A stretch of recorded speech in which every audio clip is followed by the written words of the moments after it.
Opa, tudo bem? Hoje o assunto vai ser rápido com vocês, assim eu espero, né? Porque sempre que eu falo que um vídeo vai ser rápido, eu acabo me alongando, né? Mas enfim, é... vamos falar um pouco sobre por que a... o estudo, não gosto de falar de estudo porque estudo é uma coisa mais ampla, mas o estudo não basta para a vida intelectual, não é o suficiente. A gente pode dizer que a razão, o desenvolvimento intelectual não é o suficiente para se alcançar, né, a vida intelectual em si.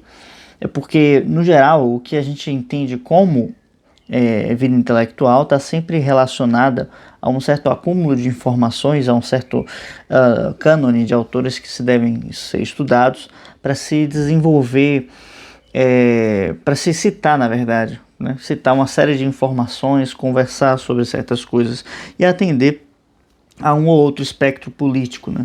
Quando na verdade o desenvolvimento intelectual vem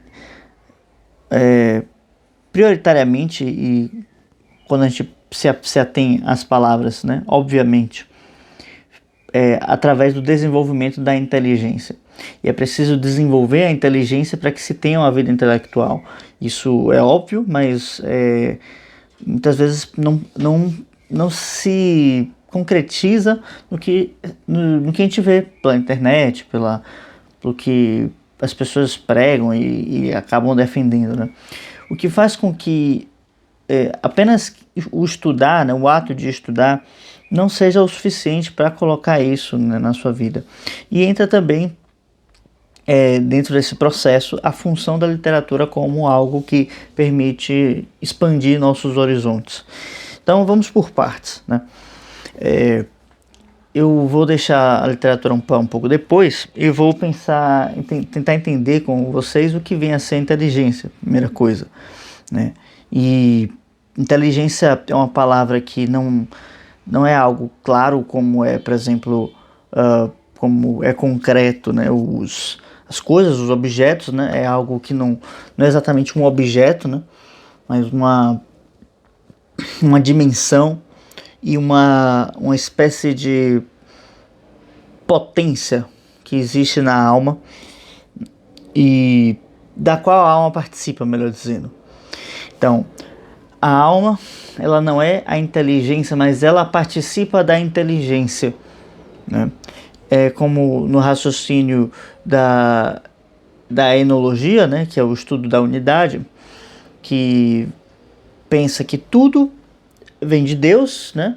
Então não somos Deus, mas participamos da ideia da divindade, do que é ser Deus, da ideia de Deus, né?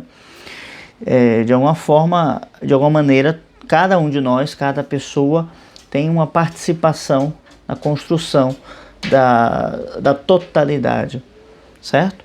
E essa totalidade tem algo a ver com a divindade, com Deus, né? Então, o vento aqui bateu forte, mas deixa o vento lá. Então, a unidade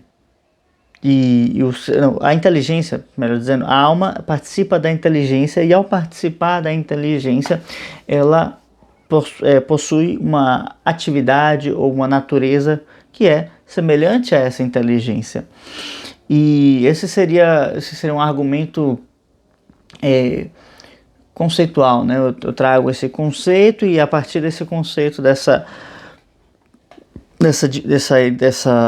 imagem ou dessa ideia de uma dimensão, né, e da participação de uma dimensão, a gente consegue, por um processo de analogia, perceber que, bom, se a alma tem a natureza de inteligência, ela participa da inteligência e com isso ela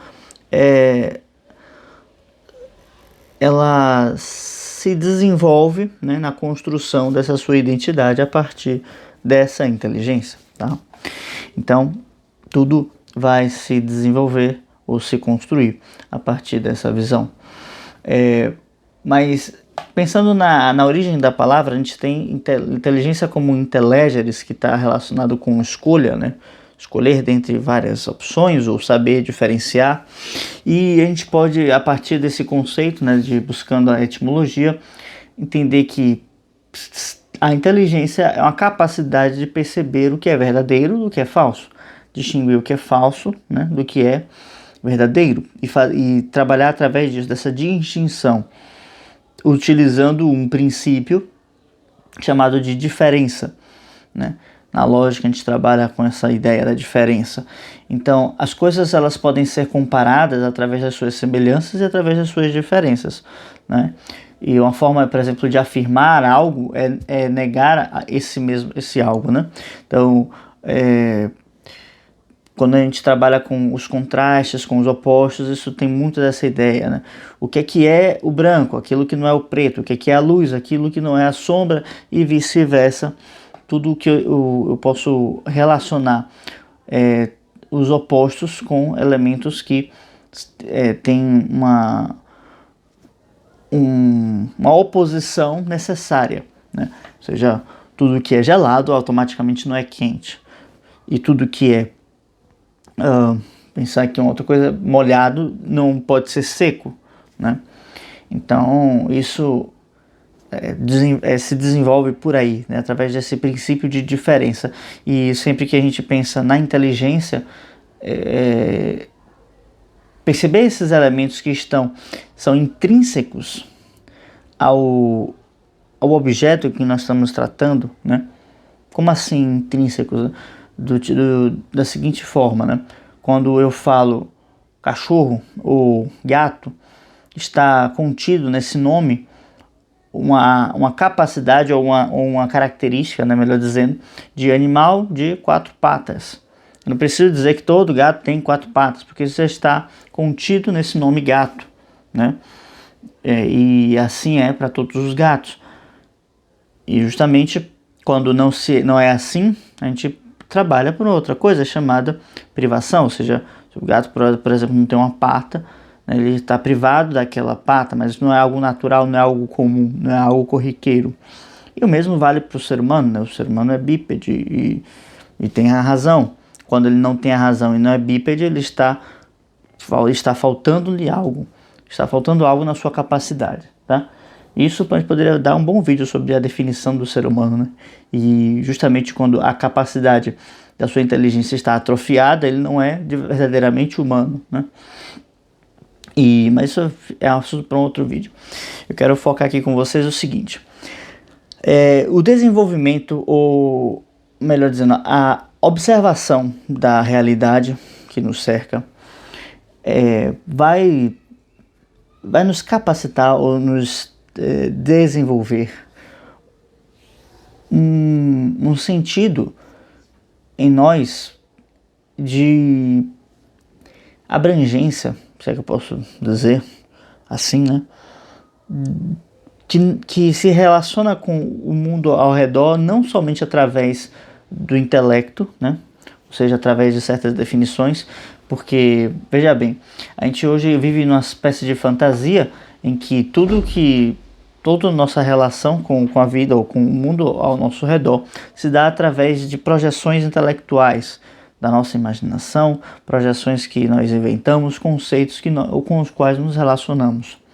Porém, o conceito em si mesmo, ele não pode ser a coisa em si. Então falei do claro, do escuro, do preto, do branco, né, das cores e do calor, do frio.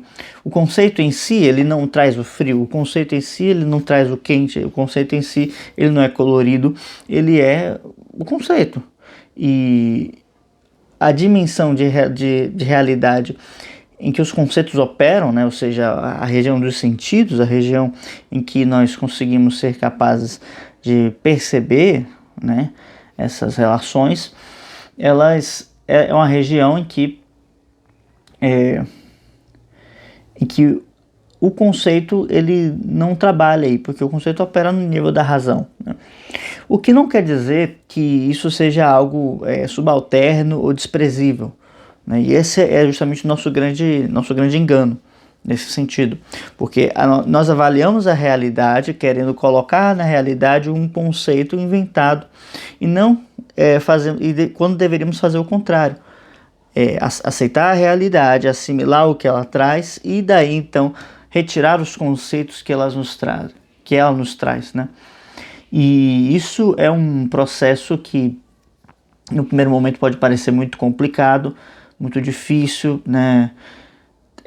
Trabalhar com conceitos filosóficos é muito mais simples do que trabalhar com a realidade em si e dela abstrair e catalogar, né, certos conceitos. Explicar a realidade é algo difícil de fazer, é uma tarefa dura, né? E o tempo todo vai estar envolvido nesse processo, não somente as nossas sensações, né, que geram certas percepções, como também um certo repertório que a gente possui e o nosso ponto de vista, claro, vai ser crucial nesse processo. Então, para eu poder cada vez mais e melhor avaliar a realidade, eu preciso não só melhorar o meu repertório, mas também melhorar minha capacidade de percepção, porque para eu trabalhar com os conceitos, eu preciso receber bem esses conceitos, né? Então, assim, vamos dar um exemplo esdrúxulo, né? Eu observo alguma figura e tenho a impressão de que ela é redonda, sei lá. E aí, bom, foi um vislumbre, então eu achei que a figura fosse redonda, né? E aí eu comparo com o meu repertório, com o meu arcabouço de conceitos e vou perceber que o quadrado ele não se encaixa em uma figura que é redonda, né? Pela questão dos seus ângulos, pela questão dos seus lados, né? Não são dois conceitos que se relacionam. E então, mas na verdade o que aconteceu foi que eu passou na verdade um quadrado na minha frente e né, só que eu não vi direito e pensei que fosse um círculo. Ora, o que eu preciso fazer nesse momento? O conceito ele não está equivocado, né? O que eu preciso melhorar são os veículos de percepção. E justamente é aí que entra o trabalho da literatura. Porque muitas vezes a gente está achando que a questão é de melhorar e de aprimorar certos conceitos. Quando o conceito ele é uma espécie de produto ou derivado de um... agora... de um... de um brotamento intuitivo, né? Um elemento que surge da alma e que a gente pode perceber como verdadeiro em todas as situações. Ou seja, o conceito ele não é tanto racionalmente trabalhado, apesar de ele ser, eu diria que o conceito ele é inteligentemente, né? Ou intuitivamente formulado e, porém, ele é racionalmente aprimorado, desenvolvido, como posso dizer, aprimorado, desenvolvido, qualificado, né, nessa linha, tá? Então, feito isso, né, dito isso, aí entra finalmente a função da literatura. Por que aí entra a função da literatura? Porque a literatura vai abrir os nossos horizontes em relação às perspectivas possíveis, né? Então, quando a gente fala de literatura, a gente fala das possíveis vidas humanas que nós poderíamos ter, porque ainda que sejam elementos de ficção e que muitas vezes na ficção encontramos uma série de absurdos que não fazem parte ou são incompatíveis com a nossa realidade, ainda assim poderíamos explicar esses absurdos através de forças que não conseguimos compreender muito bem, como a força do acaso, como a força do destino, como certas coincidências, né? Em vez de certas forças que têm um caráter meio mágico, enfim. A gente pode então dizer que esses elementos que estão acima da nossa capacidade de compreensão dentro da literatura de ficção, da literatura de fantasia, mas não fantasia no sentido medieval, né? Mas fantasia porque é algo imaginado, algo inventado, né? Então, da literatura, né, de ficção,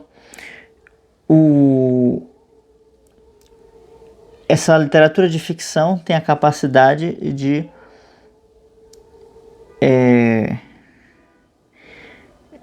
nos relacionar com essas forças que estão fora do nosso controle, através de elementos meio absurdos que a gente não vai entender muito bem, certo? Então até esses elementos a gente poderia encontrar, colocar dentro da nossa consciência, certo? Retomei aqui o fio da meada que eu tinha perdido. Mas então, como todos nós somos homens imortais, né? Homens, entenda, ser humano, tá? Ser humanos imortais e mortais, né? Ou seja, que morrem. Então todos nós compartilhamos uma mesma característica com os protagonistas, que são seres humanos que têm uma vida finita, né? Então todas as situações trazidas no meio dessas ficções são possíveis de acontecer com qualquer ser humano, ainda já dado aquela minha ressalva. Então eu acho que quando as pessoas falam da necessidade da literatura, se traduz nesse processo, né? Você precisa de 3 coisas para você desenvolver bem uma vida intelectual. Uma capacidade de perceber as situações às quais você se encontra, né? Um bom repertório, né? Certo? E uma espécie de intuição, certo? Que vai ser desenvolvida, que vai brotar, vai nascer através de uma contemplação de alguns conceitos, de um estudo da realidade, de um estudo ontológico, de um estudo enológico, enfim. Então, você precisa de uma espécie de capacidade contemplativa, certo? Então, um certo arcabouço de repertório, como que se podemos dizer memória, né? Uma capacidade de observar a realidade, uma espécie de atenção profunda, né? E uma capacidade de imaginação que vem através de um processo contemplativo, que é capaz de nos conectar com os elementos superiores da vida. Então, desses elementos, né? A literatura poderia atuar diretamente nesses 3, mas ela atua de forma mais direta na capacidade de observação, né, que os grandes escritores possuem, e na capacidade de repertório, né, que nós estamos vamos dizer assim, figurinhas que nós podemos depois utilizar, uma espécie de modelos comparativos e arquétipos, e que em algum momento isso vai nos fazer perceber certos padrões, né, certos elementos fundacionais, construtivos, e que estão alicerçando, ancorando essa realidade, né? E aí por isso um arquétipo. E disso, né, eu estou falando nesse caso de literatura geral, mas mais especificamente da literatura de ficção, romance, que é justamente a sua função nesse processo, tá? Deixa eu ver, acho que... Então, para se desenvolver a vida intelectual, é necessário primeiro desenvolver essas 2 ferramentas. Uma capacidade de se atentar a tudo aquilo que nos acontece e relatar isso, né? E uma capacidade de relacionar isso com outras coisas. E assim, né, ao crescer, ao desenvolver um repertório mais abrangente para poder compreender a realidade que nos cerca. Ok? Só depois disso os conceitos vão poder ser bem operados, bem trabalhados.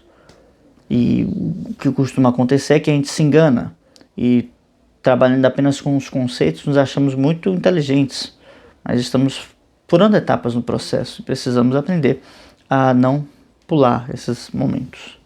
Tá bem? Então vamos ficando por aqui. Qualquer coisa não tenha ficado claro, deixa um comentário. Se gostou de alguma coisa específica, deixa também um comentário. Peça o seu like, sua inscrição no canal e até a próxima. Tchau, tchau.